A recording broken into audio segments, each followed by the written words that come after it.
Part 2.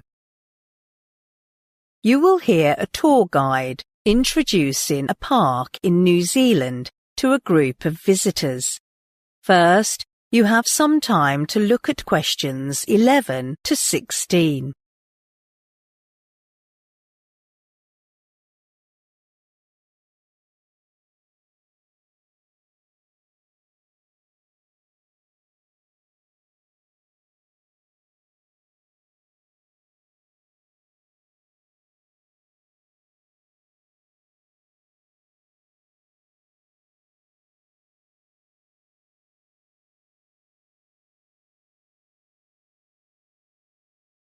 Now listen carefully and answer questions 11 to 16. Welcome to our lovely tour around Hobson Park. Visible from much of Auckland, this is a widely recognised local landmark. I hope you'll enjoy your stay here. But first, let me briefly introduce its history to you before we stroll around the park. Hobson Park is located on an island that used to be a volcano, which emerged just 600 years ago. You can still enjoy the breathtaking views of a nearby lake today. The lava flow at the end of Takapuna Beach enveloped a kauri forest. It is known to be New Zealand's only example of a fossil forest preserved in a lava flow. Actually, Hobson Park was named after William Hobson, a British captain and also the first governor of New Zealand. At the time, the British were making plans to claim New Zealand as a colony to ensure their trade interest. War broke out between Maori troops and government forces. After years of revolt, 2 Maori chiefs were invited to the island to restore peace. They signed a treaty and shook hands with Governor Hobson. While local tribes started to celebrate their success, the 2 Maori chiefs didn't stop promoting Maori self-determination in meetings and correspondence with the government. In 1840, Hobson chose Auckland as the site for his capital. The same year, plans for founding Hobson Park were initiated, but it was in 1842 that the park was actually created and officially opened to the public. As you can see, the park is immense. It is comprised of many natural wonders as well as artificial features.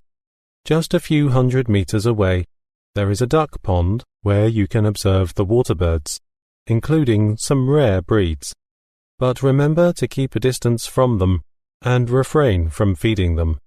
Across the iron bridge, you'll get to formal gardens used for experiments on breeding local wild species. If you keep roaming down the trail, you'll see the old residence of Maori people forming a small village.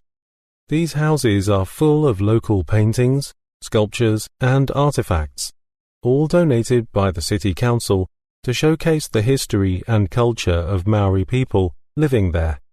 And these are not something you'll stumble upon in a regular museum. Oh, and don't forget to visit the Temperate House. It's only a 10-minute walk away from the duck pond. It accommodates a whole range of wild plants from around the country. But what makes it unique is the forest of kauri trees, a native species to New Zealand.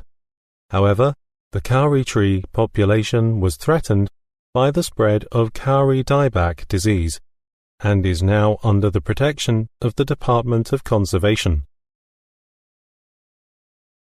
Before you hear the rest of the talk, you have some time to look at questions 17 to 20.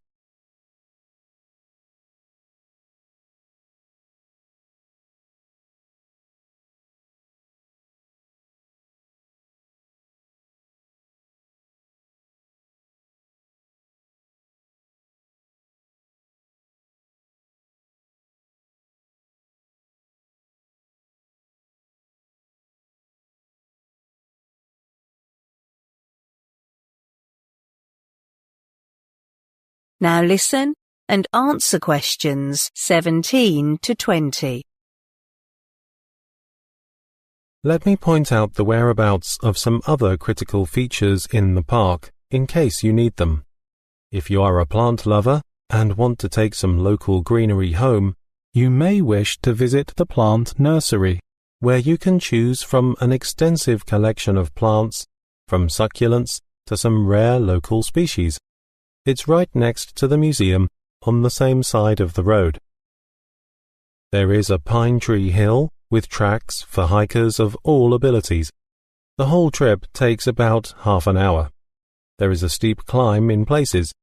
Tread carefully and stick to the formal tracks.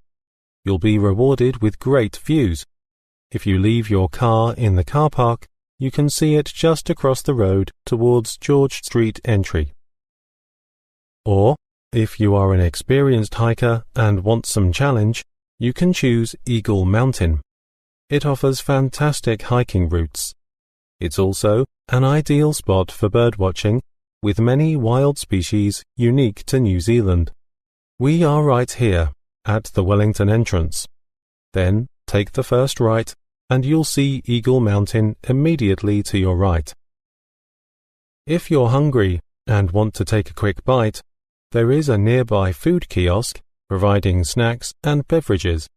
Start from the Wellington entrance, take the first left, keep walking down the road, and after the junction, where it meets a road connecting the George Street entry, you'll see it on your right. And lastly, there is a conservation area protecting kauri trees just by the winter garden. Unfortunately, it's currently out of bounds to the public. Okay, now, if you have anything else to ask, I'm here to help. That is the end of part 2. You now have half a minute to check your answers to part 2.